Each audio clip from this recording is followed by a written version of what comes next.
Have you ever noticed how society trains us to believe that success is only possible if we're surrounded by approval, connections, and constant validation? From a young age, we're told to seek acceptance, to fit in, to find allies, to gather networks, and to measure our worth by how many people walk beside us. And while connection is valuable, the truth is this: the deepest form of strength doesn't come from others standing with you. It comes from your ability to stand strong when no one else is there.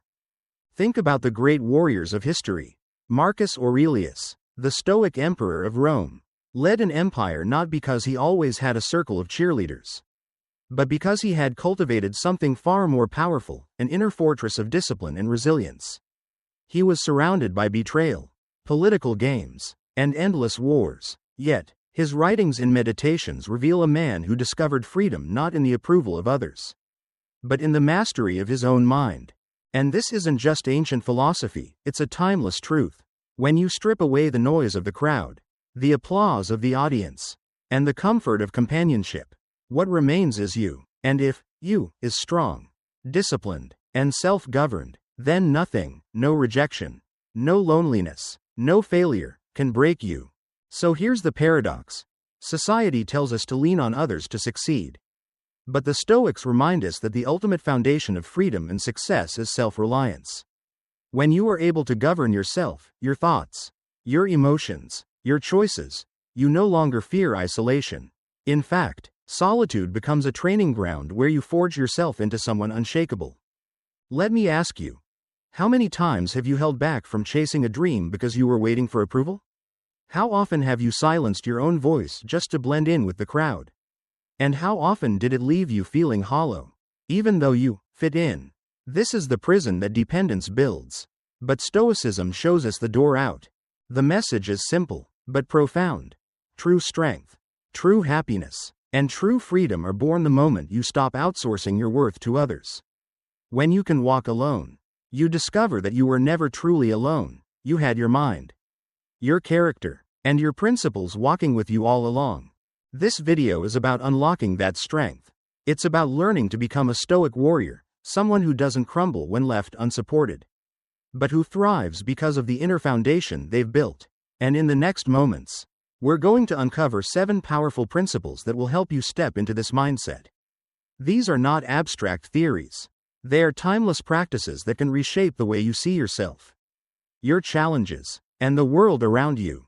So if you've ever felt like you were standing on shaky ground because people weren't standing with you, this message is for you. Because the moment you learn to stand tall by yourself, you'll realize you don't need the crowd to validate you. You don't need the noise of approval to fuel you. You already carry within you the source of everything you've been searching for. Let's begin this journey into the 7 principles of becoming a Stoic warrior. Principle 1. Embrace the sacred solitude. Let's start with the first principle. Embrace the sacred solitude. Most of us are conditioned to believe that being alone is some kind of punishment. We treat solitude like an exile, a place of emptiness, something to be avoided at all costs. But here's the truth the Stoics understood. Solitude is not a prison, it is a sanctuary.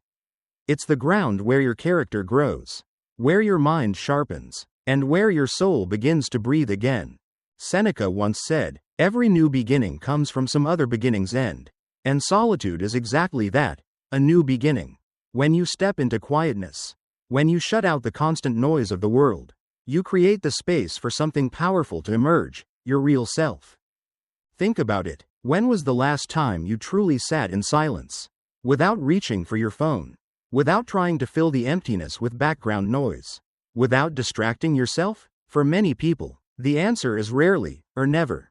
Yet, every breakthrough, every transformation, every profound decision in history was born in a moment of solitude. The generals before battles, the poets before masterpieces, the philosophers before their timeless words, they all had to step away from the crowd to hear the voice within. Solitude is sacred because it removes the mask. When no one else is around, there's no image to protect, no performance to deliver, no expectations to meet. It's just you. And sometimes, that can feel terrifying, because in that silence, you're forced to face your own thoughts, your own fears, your own doubts. But if you dare to stay in that space, You'll also discover your deepest strengths, your highest clarity, and your truest values. Society tells us that productivity comes from constant connection, meetings, collaborations, networks, endless conversations. But the Stoics remind us that wisdom grows in quiet reflection. Solitude gives you the ability to see what really matters, what's essential, and what's just noise. Let me give you an image. Imagine a muddy river. If the water is constantly stirred, it remains cloudy, unclear, but leave it still for a while.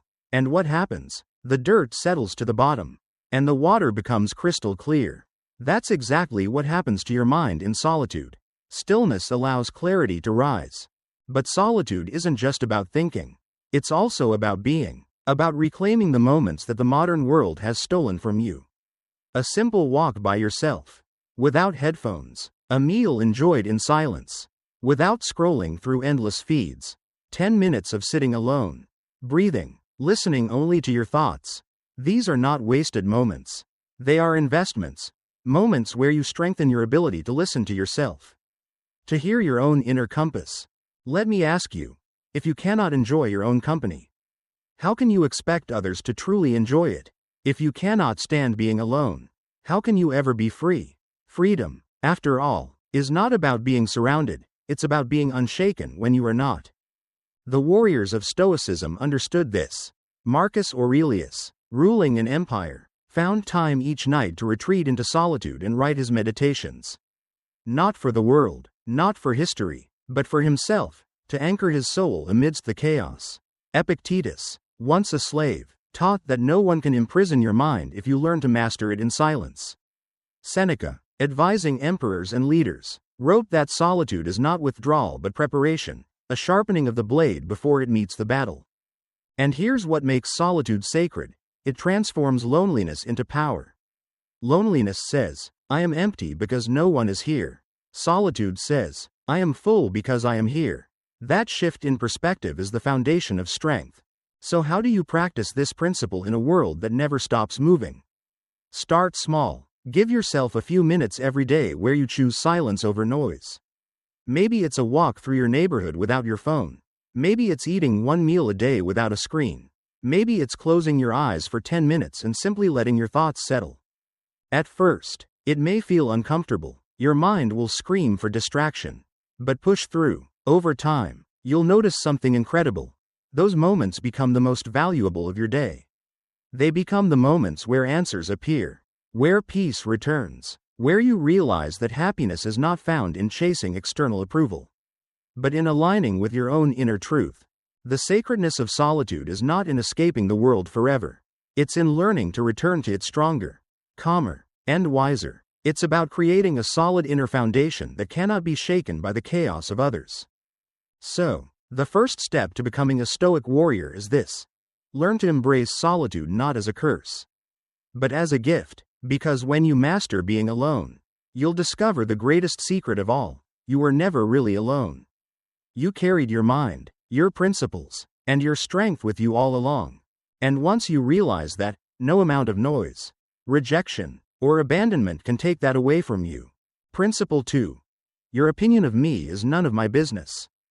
The second principle of the Stoic warrior is simple, yet it has the power to completely transform your life.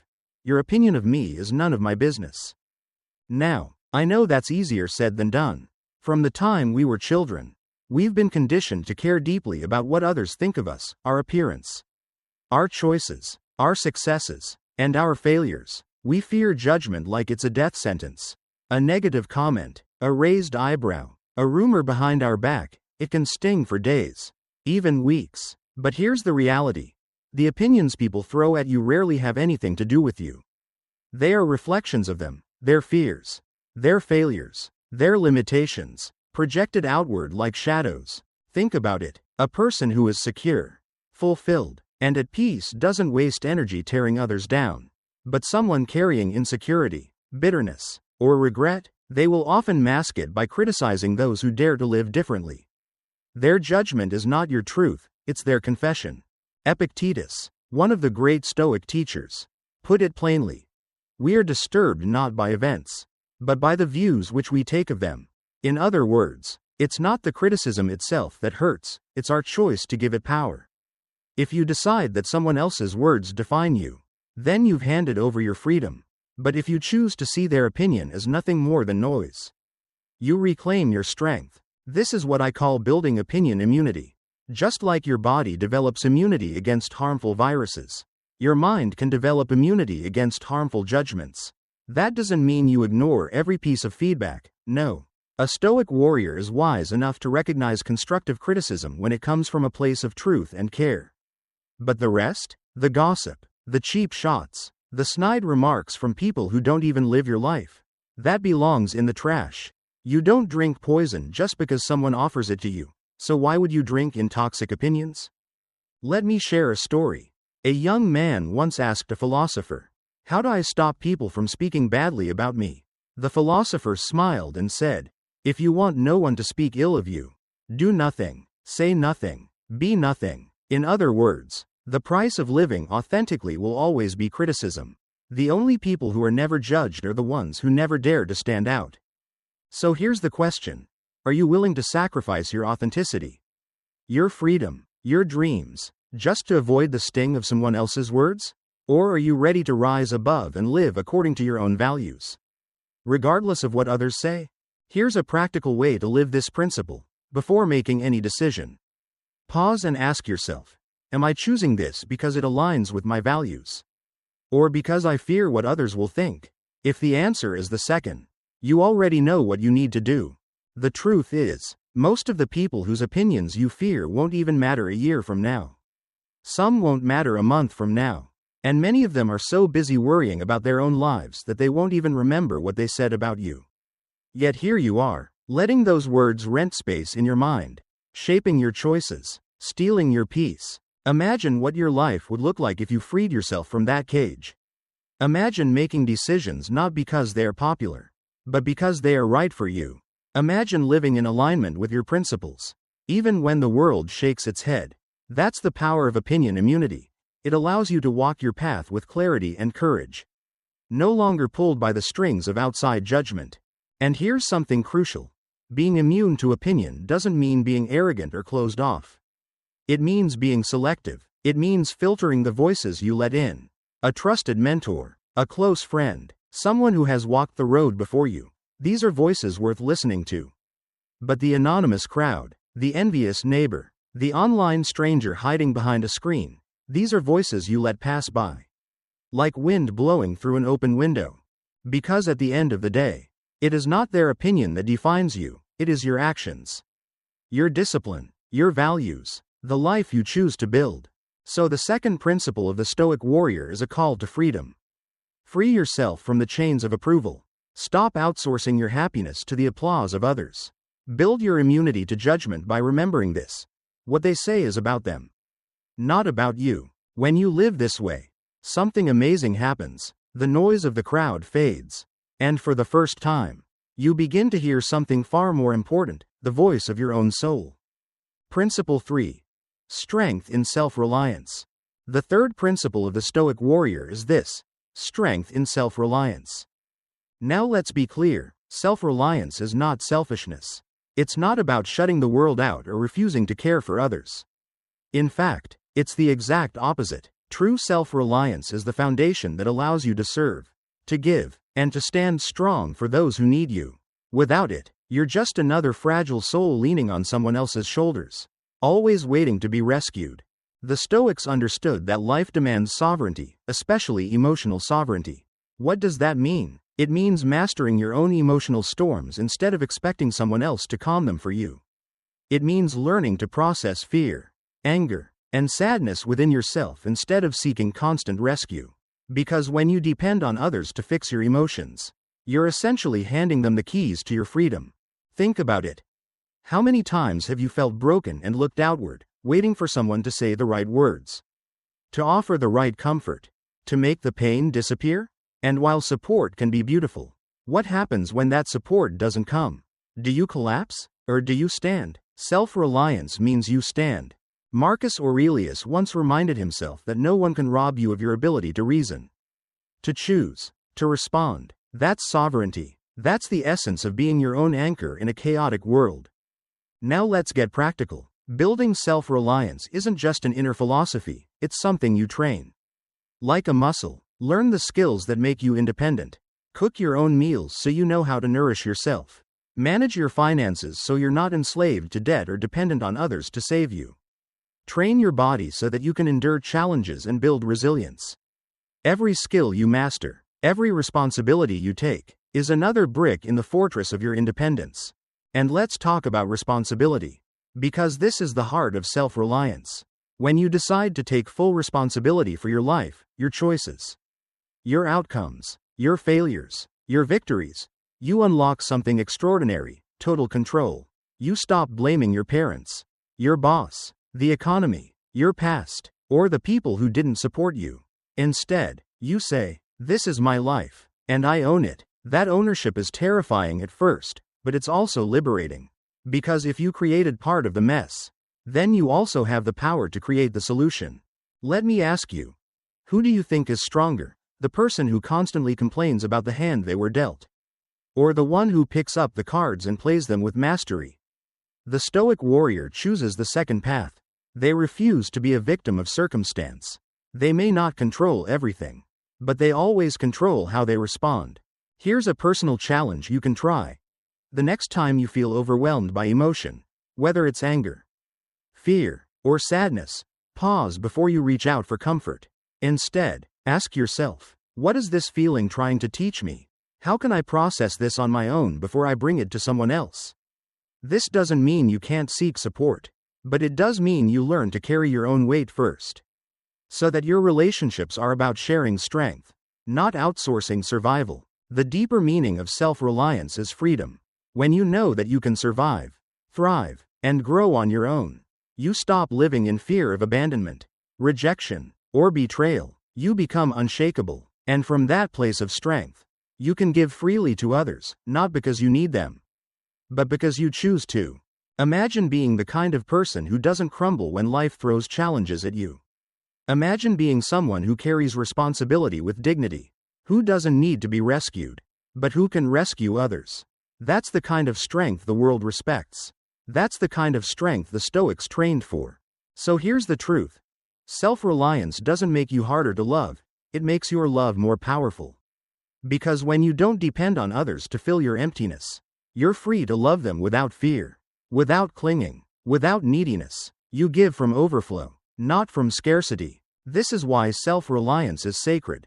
It's not about isolation. It's about building the inner foundation that allows you to stand tall, live freely, and serve deeply. It's about reclaiming your life from the hands of others and saying, I take responsibility, I take ownership, I take control. So the third principle of the Stoic Warrior is simple, but life-changing. Cultivate the strength of self-reliance. Learn the skills, master your emotions, and accept responsibility for everything in your life. Because when you do, you gain something no one can take from you: true freedom. And only from that place of freedom can you live, love, and lead with unshakable strength. Principle 4. Failure is your private university. The fourth principle of the Stoic Warrior may be one of the hardest to accept. Yet it's the very thing that separates the strong from the fragile. Failure is your private university. Now, most people see failure as the enemy of success. They think of it as the dead end, the proof that they weren't good enough, the reason to quit. But the Stoics, and every great mind throughout history, saw failure not as the opposite of success, but as its raw material. Success is built on the bricks of failure, forged by lessons learned in the fire of defeat. Thomas Edison once said, I found 1,000 ways that didn't work. Imagine that mindset, failing over and over again, but never calling it defeat. Instead, he saw each failure as tuition paid to his private university. Each mistake was not wasted, it was a class he attended, a lesson he absorbed, a step toward the invention that would eventually light the world. But here's the real question. How do you see your failures? Do you treat them as a final verdict on who you are? Or do you treat them as professors, harsh, perhaps, but invaluable teachers guiding you toward wisdom? Marcus Aurelius wrote, What stands in the way becomes the way. The obstacles in your life, the rejections, the losses, the painful setbacks, are not detours from your path. They are the path. They're the curriculum designed uniquely for you. Each failure is an invitation to grow stronger, clearer, and more resilient. Let's get practical. The Stoics didn't just philosophize about failure, they gave us tools to transform it. One of the most powerful practices you can adopt is what I call a failure audit. After every setback, ask yourself 3 questions. What did I control? This forces you to see your role clearly, not with guilt, but with honesty. What was outside my control? This teaches you humility and acceptance. What did I learn? This is where failure stops being wasted and starts being transformed. This audit turns failure into fuel. Instead of being crushed by mistakes, you recycle them into wisdom. Let me share a perspective. The people who appear unbreakable are not those who never fail. They are the ones who have failed more than most. But each time, they harvested the lesson and kept moving forward.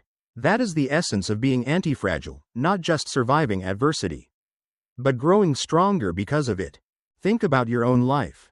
Maybe you've had a relationship that fell apart, a career move that didn't work out, a dream that seemed to collapse in front of you. At the time, it felt like destruction. But look closer. Didn't it also shape you? Didn't it teach you something you carry to this day? Maybe it revealed your resilience. Maybe it clarified what you truly value. Maybe it showed you a strength you never knew you had. Failure doesn't destroy you, it chisels you. It strips away illusions, forces you to face reality, and reveals who you truly are. That's why the Stoics welcomed challenges. They saw every setback as a classroom where the tuition was pain, but the degree was wisdom. Here's a story for you. A young athlete loses the championship game. He's devastated, embarrassed, ready to quit, but instead, he studies the loss, his mistakes, his weaknesses, his lack of preparation, and with each analysis, he trains harder, smarter, stronger. The next year, he wins not just the game, but the respect of all who doubted him. What change? Failure became his private university. You see, we live in a culture obsessed with avoiding failure. Schools punish it, workplaces hide it, social media shames it, but the Stoic Warrior flips the script. They embrace failure because they know it is the most honest and effective teacher life has to offer. So how do you start living this principle? Begin by reframing the way you define failure. Stop calling it the end. Call it a lesson. Every time you stumble, do the failure audit. Write down what you controlled, what you couldn't, and what you learned. Over time, you'll notice something remarkable. Your fear of failure begins to shrink. Why? Because you no longer see it as death, you see it as education. And once failure no longer scares you, you become unstoppable. You take bolder risks. You chase bigger dreams. You live with greater courage. Because the worst thing that can happen, failure, has already been turned into your greatest ally. So remember this. Failure is not a verdict. It's a seminar. It's not a punishment. It's preparation. It's not the end of the story. It's the beginning of the next chapter. The 4th principle of the Stoic Warrior is to see failure as your private university. To pay the tuition, attend the classes, and graduate stronger, wiser, and more resilient than before. Because in the end, what stands in the way doesn't just block the path, it becomes the path. Principle 5. Building your inner fortress. The 5th principle of the Stoic Warrior is one of the most powerful of all. Building your inner fortress. Epictetus once said, "No one can hurt you without your permission." Let that sink in for a moment. Because if you truly understood this, if you lived by it, you would be untouchable. People could insult you, betray you, disappoint you, and yet, none of it could pierce you unless you granted them access. That's the essence of the inner fortress. So what is this fortress? It's not a wall that isolates you from the world. It's a stronghold that allows you to walk through the chaos of life without being destroyed by it. It's the difference between being a ship tossed helplessly in a storm and being the captain who knows how to steer through it. The Stoics taught that life is made of 2 parts, impressions and judgments.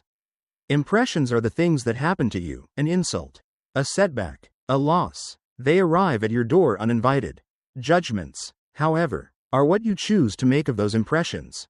The insult itself cannot wound you, it's only when you judge it as devastating, as proof of your worthlessness, that it cuts deep. The loss itself cannot destroy you, it's your judgment of it as the end of hope that breaks you. And that's why the inner fortress is built on 3 layers. The first layer is perspective.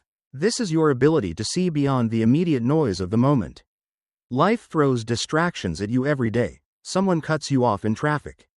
Your boss criticizes your work. A stranger mocks you online. Without perspective, you react instantly with anger, fear, or despair. But with perspective, you zoom out. You remind yourself, will this matter a year from now? 5 years from now? Or is it just today's noise trying to steal my peace? Perspective allows you to rise above the short-term storm and keep your eyes fixed on the horizon. The second layer is principles. These are your unshakable values, the rules you live by regardless of what the world does. Maybe it's integrity, discipline, compassion, courage. Principles are like the stones of your fortress walls. When the world shouts at you to bend, to break, to betray your standards, your principles keep you rooted. Without them, you're like a leaf in the wind, blown in every direction by opinions and temptations. With them, you stand firm, even when standing firm costs you. The third layer is unshakable identity. This is where the real strength lies. It's knowing who you are at your core, beyond your job title, your reputation, your possessions, or the approval of others. Because those things can vanish in an instant. But when your identity is built on something deeper, on character, on virtue, on the knowledge that you are more than the roles you play, then nothing can take it from you. You become unshakable. Think about this. What happens when someone tries to tear you down? If your identity is fragile, based only on how others see you, you crumble. But if your identity is fortified, if you know your worth independent of their opinion, you stand tall. They may throw stones, but they never reach your core. Now let's make this real. Ask yourself, what's my perspective? Do I see only today's problems? Or do I train myself to look at the bigger picture? What are my principles? Can I name them? Do I live by them? And finally, who am I when everything else is stripped away? That's the foundation of your fortress. Here's the paradox. When your inner fortress is strong, you don't just protect yourself, you actually free yourself to give more to others. Because you're no longer operating out of fear. You're no longer drained by every insult, every rejection, every failure. Instead, you're grounded, stable, free, and from that freedom, you can lead, love, and serve with far greater strength. Marcus Aurelius understood this well. As emperor of Rome, he was surrounded by betrayal, criticism, and endless demands. Yet he built his fortress in writing, in reflection, in the daily practice of remembering what truly mattered. That fortress allowed him to lead not with paranoia or bitterness, but with calm, discipline, and compassion. And you can do the same. Every day, you have the chance to add a stone to your fortress. Every time you pause before reacting. Every time you choose principle over impulse. Every time you remind yourself who you truly are. You are building walls that protect your peace. So the fifth principle of the Stoic Warrior is this. Build your inner fortress. Strengthen your perspective, anchor yourself in principles, and cultivate an identity that cannot be shaken by circumstance. Because when your inner world is secure, the outer world can rage all it wants. And yet you remain free. And here's the beauty of it. Once you're free, you don't just survive, you become a force of stability for everyone around you. You become the calm in their storm, the strength they can lean on, the fortress that inspires others to build their own. Principle 6. Courage to disappoint others. The sixth principle of the Stoic Warrior is both liberating and terrifying. The courage to disappoint others. We live in a world where approval feels like currency. We measure our worth by likes, by praise, by applause. And because of that, many people spend their lives trying to keep everyone happy, parents, friends, coworkers, strangers on the internet. But here's the harsh truth. If your goal is to please everyone, you'll end up pleasing no one, not even yourself. Aristotle said it bluntly, to avoid criticism, say nothing, do nothing, be nothing. And he was right. The only way to escape disappointment from others is to live a life so small, so silent, so empty that you cease to exist. But is that really living? The Stoics would say no.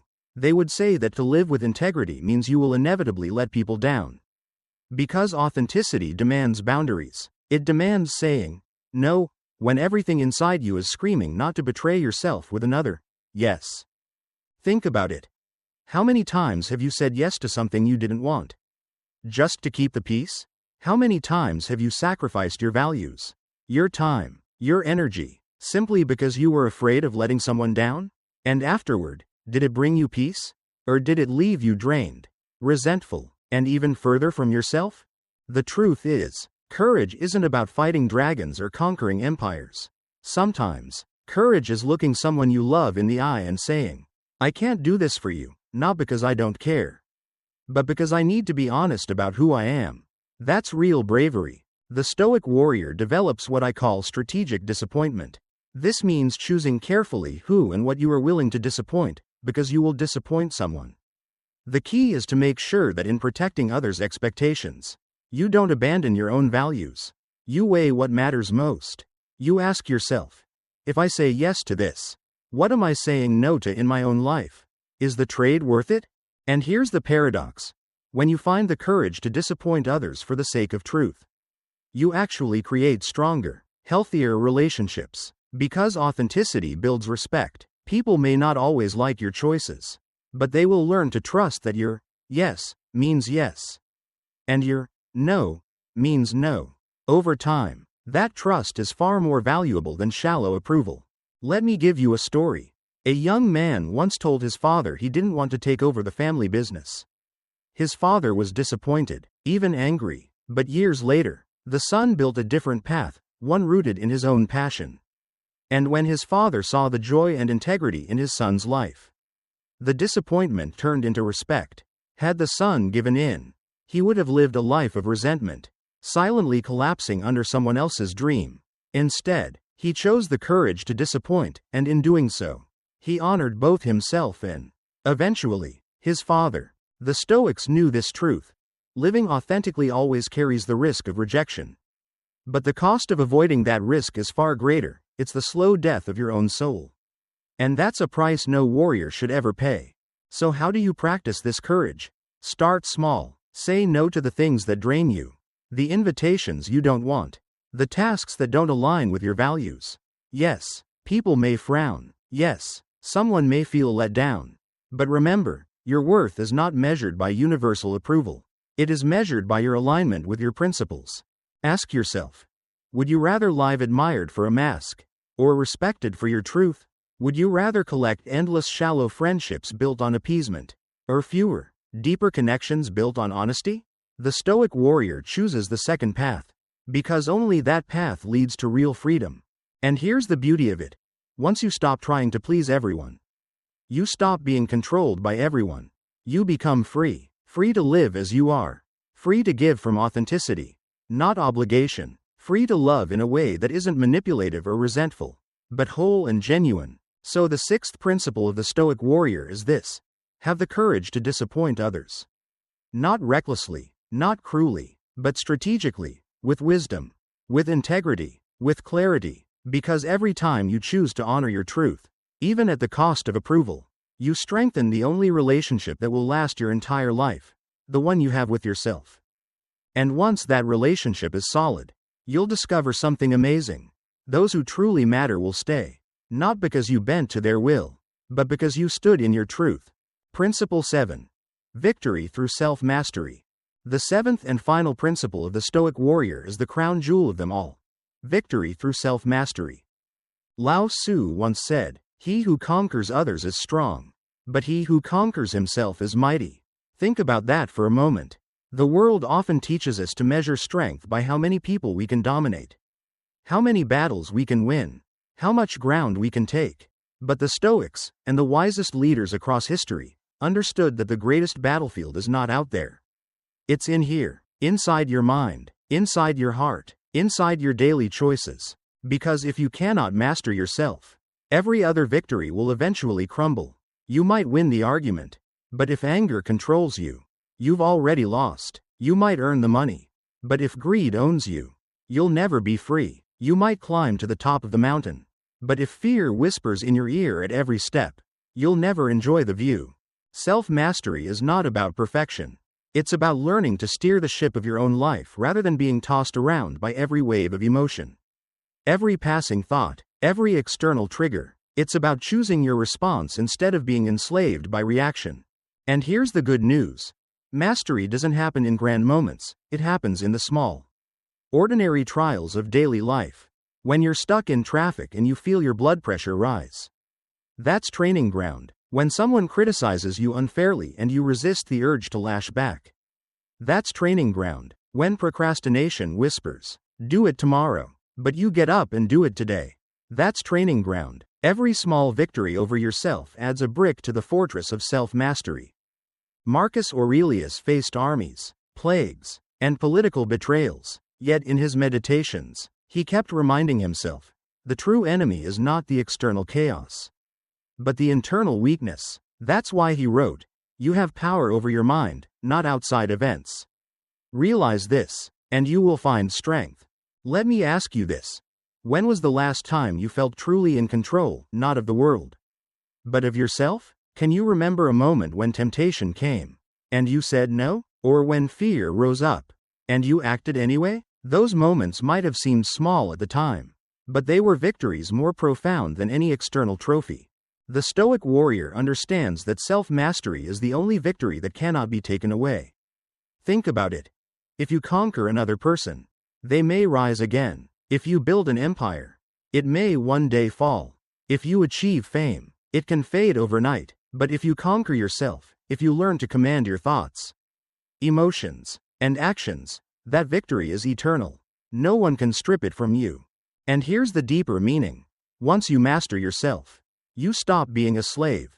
You stop being enslaved to anger, to jealousy, to distraction, to fear. You become free, not because the world changes, but because you no longer hand it the keys to your peace.